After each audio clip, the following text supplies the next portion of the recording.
சாமி கிட்ட கும்பிடும் போது கூட நமக்கு ஒழுங்கா கேட்க தெரியுதா? தெரியலையே. பிச்சை தானங்க கேட்கிறோம். உண்மையா இல்லையா? பிச்சை கேட்கிறோமா இல்லையா?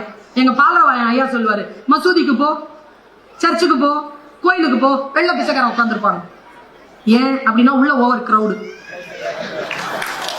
அப்படிம்பாரு. நமக்கு கேட்கறதுலாம் ஒழுங்கா கேட்க தெரியுதா? பிச்சை தான் கேட்கிறோம், ஒழுங்கா கேட்க தெரியும். அவன் எவ்வளவு கம்பீரமா கேட்கிறான் பாருங்க. அங்கே கேணி அருகிலே தென்னை மர கீற்றும் இளநீரும் 10-12 தென்னை மரம் பக்கத்திலே வேண்டும். நல்ல முத்துச்சுடர் போலே நிலா ஒளி முன்பு வர வேண்டும். சகஜகான இருக்கக்கூடாது, இப்படி இதெல்லாம் வராது.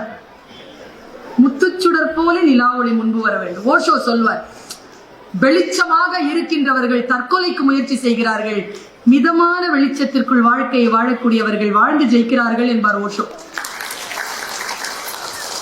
என்ன வார்த்தை தெரியுமா அது?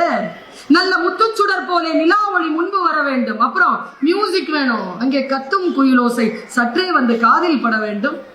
என்ன ரசிகண்டா பாரதி, நீ எப்படிடா ரசிச்சிருக்கிற வாழ்க்கைய? குயில் கத்துனா கேட்க முடியாது தெரியுமா?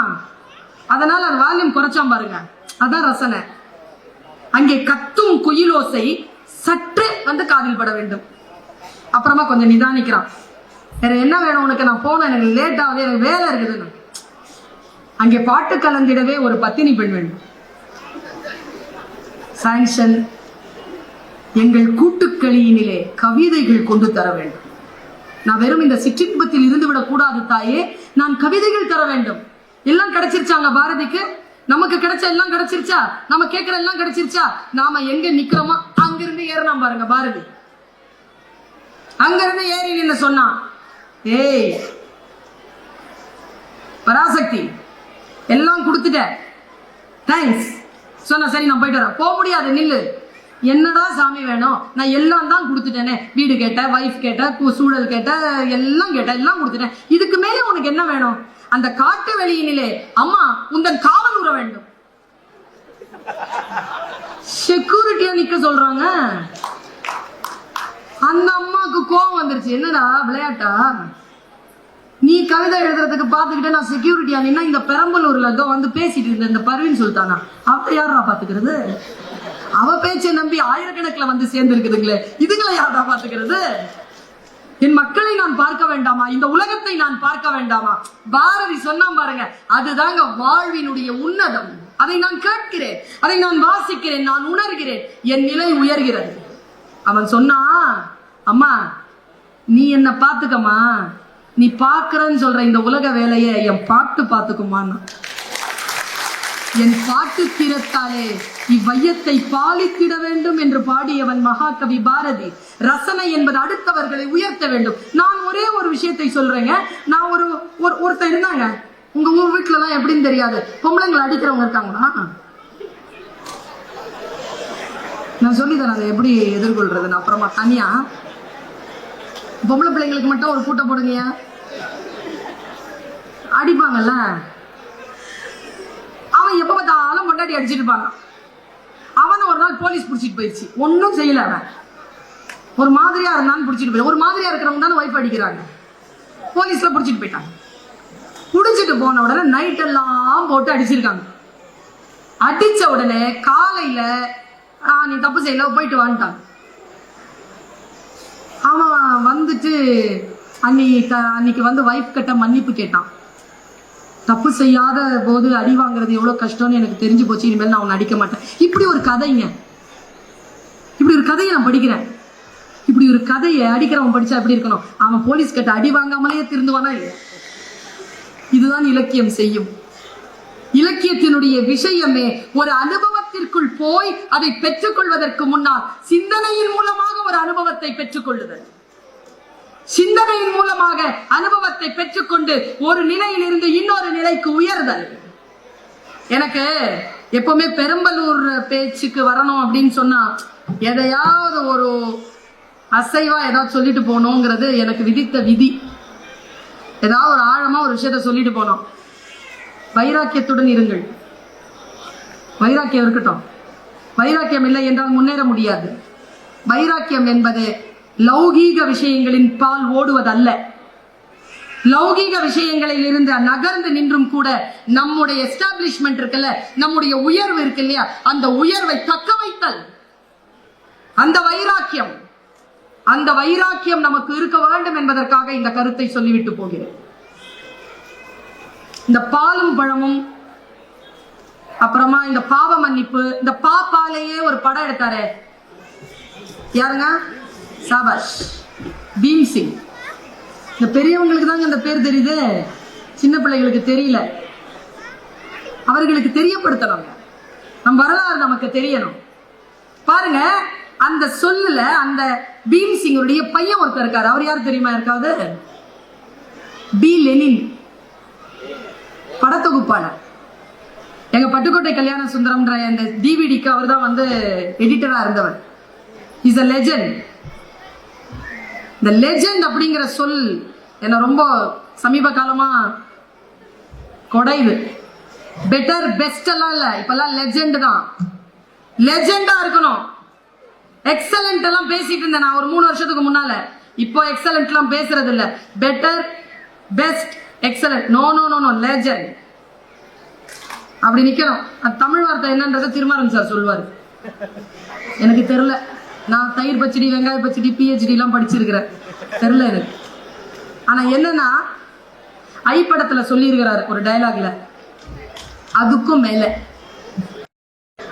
அதுதான் நினைக்கிறேன் லெஜெண்ட் அப்படின்னா, எதுவா இருந்தாலும் அதுக்கும் மேல. பி லெனின் ஒரு லெஜெண்ட். அவர் ஒரு நாள் வந்து உட்கார்ந்துருக்காரு. ஒரு தோழர் எனக்கு சொன்னது, பி லெனின் பத்தி சொன்னதுங்க. அவரை பற்றி நமக்கு நிறைய தெரியாது. நான் ஏன் அவரை பற்றி பேச வேண்டும்? நான் சந்தித்த ஒரு மாமனிதர், உணர்வாளர், வெளிச்சமாக சிந்திக்கக்கூடியவர் உட்கார்ந்துட்டு இருக்கிறார். ஒருத்தர் இப்படி கையை கட்டிட்டே நின்றுட்டு இருந்தாராம். அவர் சொன்னாரா, நான் சொல்லிட்டேன் இல்லையா, நீங்க போங்க, இந்த படத்தை நான் பண்ணலைங்க, நீங்க எடுத்துட்டு போங்கன்னு. சின்னதா டாக்குமெண்ட்ரி ஃபில்ம் பண்ணவரை கூப்பிட்டு, நீங்க வாங்க, உங்க ஆக்கம் என்னன்னு கொடுங்க, நான் செய்யறேன்னு சொல்றாராம். அப்படி கையை கட்டி நின்றுட்டு இருந்தவர் வேற யாரும் இல்ல, இயக்குனர் சங்கர்.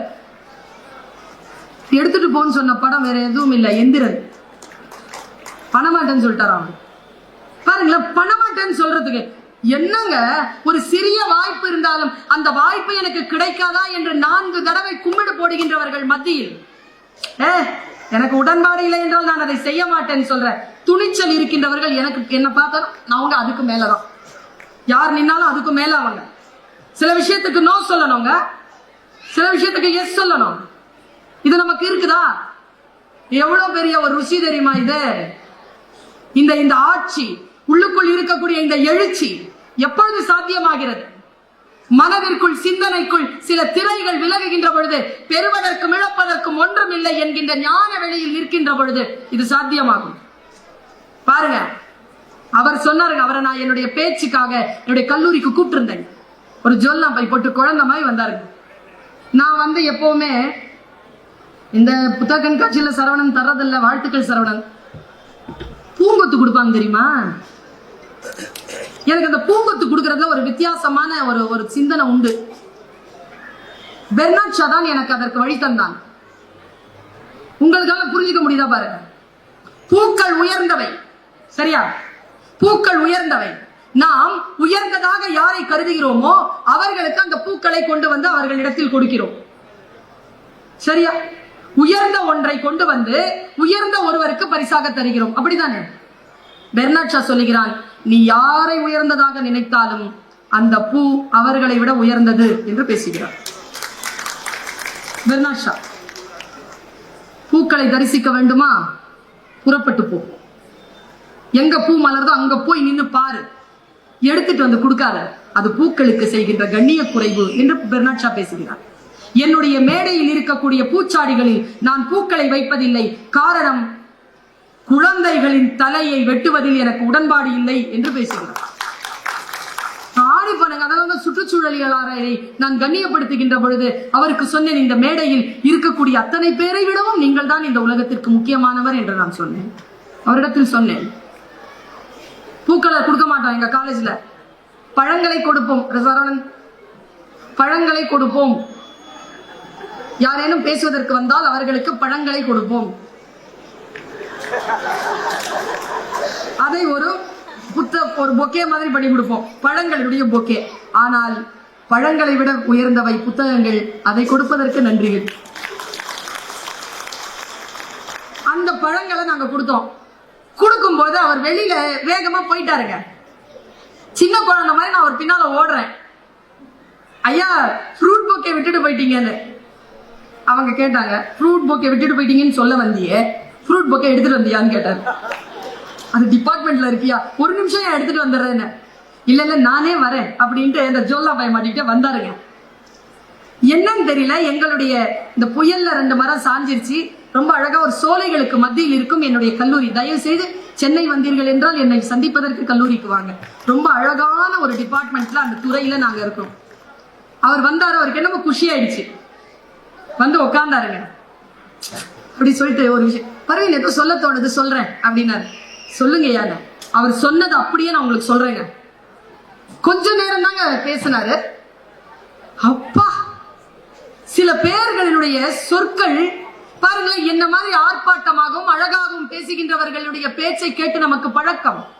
இப்படி ஆர்ப்பாட்டம் இல்லாமல் அமைதியாக பேசிவிட்டு போகின்றவர்கள் எங்களை போன்றவர்களை விட ஆழமான சிந்தனைகளுக்கு உரியவர்களாக இருக்கிறார்கள். அவர்களை அடையாளம் காணுங்கள். எனக்கு ரொம்ப முக்கியமா தோணுது, இதை சொல்லணும்னு தோணுது. இல்லை என்றால் பேச்சு துறை வாழாது. மிக ஆழமான ஒரு விஷயம் நான் சொல்லுவது. அவர் அப்படின்னு சொல்லிட்டு, பரேன் நீ 8 பேர் நாங்க இருக்கோம், நீ இந்த போட்டோகிராஃபி பத்தி என்ன நினைக்கிறேன்னு கேட்டார். ஏயா எனக்கு போட்டோகிராஃபி பிடிக்கும். யார் தெரியுமா நல்ல போட்டோகிராஃபர் சொல்லுங்கயா. இதெல்லாம் என் பிரேம்ல வந்துடணும்னு நினைக்கிறவன் இல்ல போட்டோகிராஃபர். அப்போ ஒரு சிந்தனை, இதெல்லாம் என் போட்டோ பிரேம்ல வரக்கூடாதுன்னு எவன் ஒருவன் விளக்குறானோ அவன் தான் போட்டோகிராஃபர். ஒரு சிலை, ஒரு பாறை இருக்கிறது, தேவையற்றவற்றை நகர்த்தி விட்டால் சிலை வருது இல்ல. ஒரு பிரேம் வைக்கும் பொழுது தேவையற்றவை தன்னுடைய பிரேம்ல வந்துடக்கூடாதுன்னு எவன் ஒரு பிரேமை பிக்ஸ் பண்றானோ அவன் தான் நல்ல போட்டோகிராஃபர். இந்த போட்டோகிராஃபருக்கும் சொல்லிக்கிறேன், எல்லா விஷயங்களும் வந்துடக்கூடாது, எது வரணுமோ அது மட்டும் தான் வரும். அந்த மாதிரி ஒரு போட்டோகிராஃபர் இருந்தானா, அந்த போட்டோகிராஃபருடைய போட்டோ வந்துச்சுன்னா அந்த போட்டோவுக்கு அப்படி ஒரு பேர் புகழ் கிடைக்குமா. எந்த பத்திரிகையில வந்தாலும் அந்த பத்திரிகை அன்னைக்கு அந்த வருஷம் வந்து சரியான விற்பனைக்கு போகுமா. அந்த போட்டோ வர பத்திரிகை மட்டும் அவ்வளவு விற்பனை ஆகும். அதனால பத்திரிகையாளர்கள் போட்டி போட்டுக்கொண்டு அவருடைய போட்டோவை போய் கேட்பாங்க. அந்த ஆள் வந்து சுத்திக்கிட்டே இருப்பான், ஒரு இடத்துல நிக்க மாட்டான். ஒரு நாள் என்ன பண்ணிருக்காரு, ஒருத்தர் வந்து அந்த போட்டோகிராஃபர் மேல ஃபேன் ஆகி அவரை பத்தி ஒரு டாக்குமெண்ட்ரி பிலிம் பண்றதுக்காக போயிருக்காரு. போகும்பொழுது இது லெனின் சொல்லும் பொழுது ரொம்ப சிம்பிளா சொன்னாருங்க. நான் கொஞ்சம் ஆர்ப்பாட்டமா சொல்லிட்டு இருக்கேன், அதை ஸ்லோவா சொன்னார். ஆனா அது வந்து ஒரு படம் பார்க்குற மாதிரியே இருந்தது எனக்கு. அவன் என்ன பண்ணிருக்கான், இந்த போட்டோகிராஃபரை தேடி போயிருக்கான். போகும்பொழுது 3 மாசம் ஆகி அவனுக்கு கிடைக்கல. அவன் 3 மாசத்தினுடைய கடைசியில ஒரு கிராமத்துல அவனை கண்டுபிடிச்சிருக்கான். கண்டுபிடிச்சு கேட்டிருக்கான் எங்கன்னு. அவன் மலை மேல இருக்கிறாரு. எப்போ போனாரு தெரியலங்க, ஒரு வாரம் 10 நாள் இருக்கும், போயிட்டாரு. எப்போ இறங்குவாரு தெரியாதுங்க. சரி வாங்க நம்ம ஏறலாம்னு சொல்லிட்டு பண்ண உடனே கூட வந்த குரூ சொல்லிச்சான், நாங்களும் வரமாட்டோம், மரியாதையா நீ போய்க்கோணும். ஏன்னா அந்த மலையில ஏற முடியாது. இவர் என்ன பண்ணிருக்காரு, 8 மணி நேரம் அந்த இதை மாட்டிக்கிட்டு, இந்த கேமராவை மாட்டிக்கிட்டு ஏறி இருக்காரு. ரத்த கரையில போய் உட்காந்து பார்த்தா அது ஒரு பனி மலையா. அங்க போட்டோகிராஃபர் இல்ல. தேடி தேடி பார்த்திருக்கிறாரு, அவர் இல்ல. மலை முகடுல ஒரு சின்ன கேமரா இருக்கு. கேமரால ஒரு லைட் இப்படி பிளிங்க் ஆகுது. பிளிங்க் ஆன உடனே அடடா கேமரா இருக்குன்னு போனா அதுக்கு பின்னால ஒரு சின்ன பாறை, பனிப்பாறை, அதுக்குள்ள மறைஞ்சு உட்காந்துருக்கான் இந்த கலைஞர். ஐயோ சார் உங்களதான் சார் தேடி வந்தேன் அப்படின்னாராம்.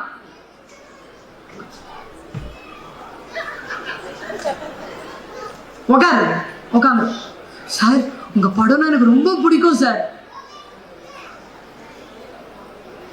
எப்ப சார் வந்தீங்க? 15 நாள் ஆச்சா சார். எப்ப சார் போவீங்க? சாப்பிட்டீங்களா சார்? தூங்குனீங்களா சார்? எதுக்கு சார் வந்தீங்க? இங்க அவர் ஸ்லோவா சொல்றாரு, இங்க ஒரு பனி புலி ஒண்ணு சுத்திக்கிட்டு இருக்கான், அதை போட்டோ பிடிக்க வந்தேன். பயந்து போய் பக்கத்துல ஒண்டி புலி வந்துருச்சா சார்? வருமா சார்? அதுதாங்க பேஷன். பேஷன்ங்கிறது என்னது? ஆர்வம்ங்கிறது என்னது? பேரார்வம் என்பது என்னது? இதுதான். உட்காந்துட்டே இருக்கான் அந்த மனுஷன். அன்னைக்கு ராத்திரி எல்லாம் இவனும் உட்காந்துட்டு இருக்கான், சத்தம் போடக்கூடாதுன்னு சொன்னதுனால. காலையில ஒரு 4 மணி இருக்குங்க, சரசரன்னு ஏதோ சத்தம். பார்த்தா போட்டோகிராஃபர் எந்திரிச்சு அங்க போய் நிக்கிறாரு. பார்த்தா புலி வந்துருச்சு. கரெக்டா ஃப்ரேம் செட் பண்றாங்க. அவன் ஃப்ரேம் செட் பண்ணிட்டு அதை பார்க்கறான். பார்த்துட்டு அவனுடைய உதட்டுல ஒரு மெல்லிதான ஒரு சிரிப்பு. இப்படி சிரிச்சான். சவாஷ் அப்படின்னு சிரிச்சிட்ட உடனே இவன் பக்கத்துல நிக்கிறவன், நான் பாக்குறேன் சார் பாருன்னு. இவன் பாக்குறாங்க, பார்த்துட்டு சிரிக்கிறான். ஏன்னா இவன் கலைஞனை ரசிக்கிறவன் இல்லையா? அப்படி ஒரு காட்சியை படம் பிடித்து விடவே முடியாதபடிக்கு ஃப்ரேம் அடிச்சிருக்கான். பின்னால வந்து ஒரு சூரியன் உதயமாகி கொண்டிருக்கிறது. ஒரு பனி புலி வாயை தளர்ந்துட்டு அப்படி இருக்குது. பின்னால பனி உருகி ஓடிக்கிட்டு இருக்கு. என்ன மாதிரியான ஃப்ரேம்! பார்த்துட்டு கையெடுத்து அப்படியே கும்பிட்டானா. அவரை பார்த்து சிரிச்சுட்டே இருக்கும்போது புலி போயிருச்சு. போட்டோ பிடிக்கல. பிடிக்காதத பத்தி இவன் வருத்தப்படுறான். சார் சாரி சார், மன்னிச்சிருங்க சார், எனக்காக தானே சார் நான் இப்படி பேசி நடுவில் இப்படி டிஸ்டர்ப் பண்ணாம இருந்தா நீங்க அந்த பிடிச்சிருப்பீங்கல்ல சார். Sir sorry sir. உடனே அவர் நிதானமா சொன்னாரா, நான் வேணும்னு தான் பிடிக்கல, விடு அப்படின்னாராம். ஏன் சார் நான் ஒரு கேள்வி கேட்டிருக்கான். என் மூளைக்குள் சுற்றி கொண்டிருக்கக்கூடிய இந்த விஷயத்தை நான் அப்படியே கடத்துறேன். அவர் சொன்னாரா, நீ பார்த்துட்டல்ல, புரியல, என்ன தெரியுமா பதிலு? என் கண்கள் தரிசித்த ஒரு காட்சியைத்தான் இந்த உலகம் புகைப்படமாக பார்க்குமே தவிர, யார் ஒருவர் கண்ணும் தரிசித்து விட்ட ஒரு காட்சி என் புகைப்படமாக வருவதற்கு வாய்ப்பே கிடையாது என்று சொன்ன அந்த கலைஞன், அந்த ஒற்றை ரசிகனுக்காக அந்த பிரேம், அவ்வளவுதான். அந்த பிரேம் அவன் பிடிக்கவே இல்லை. ஏனென்றால் அந்த காட்சியையும் அவன் பார்த்தான், அந்த படத்தையும் அவன் பார்த்தான் என்றால் அது தன்னுடைய காட்சி இல்லை என்று முடிவு செய்த ஒரு கலைஞன். இதுதான் லெனின் சொன்ன வைராக்கியம். ஒரு கலைஞன் எப்படி இருக்க வேண்டும், ஒரு அறிஞன் எப்படி இருக்க வேண்டும், ஒரு அன்பானவன் எப்படி இருக்க வேண்டும், ஒரு விழிப்புணர்வு கொண்டவன் எப்படி இருக்க வேண்டும், யார் மனிதனில் உயர்ந்தவர்கள் என்கின்ற சிந்தனையை எனக்கு வாசிப்பு தருகிறது. அந்த வாசிப்பின் ருசியில் நான் என்னை மறக்கிறேன். என்னை மறக்கக்கூடிய அந்த நிலையில் நான் ஞானம் பெறுகிறேன். அந்த ஞானம் பெறுகின்ற அந்த வெளி வாசிப்பாளர்கள் அனைவருக்கும் கிடைக்க வேண்டும் என்கின்ற பேர் உவகையும் பேராசையும் கொண்டு உங்களிடமிருந்து விடைபெறுகிறேன். நன்றி, வணக்கம்.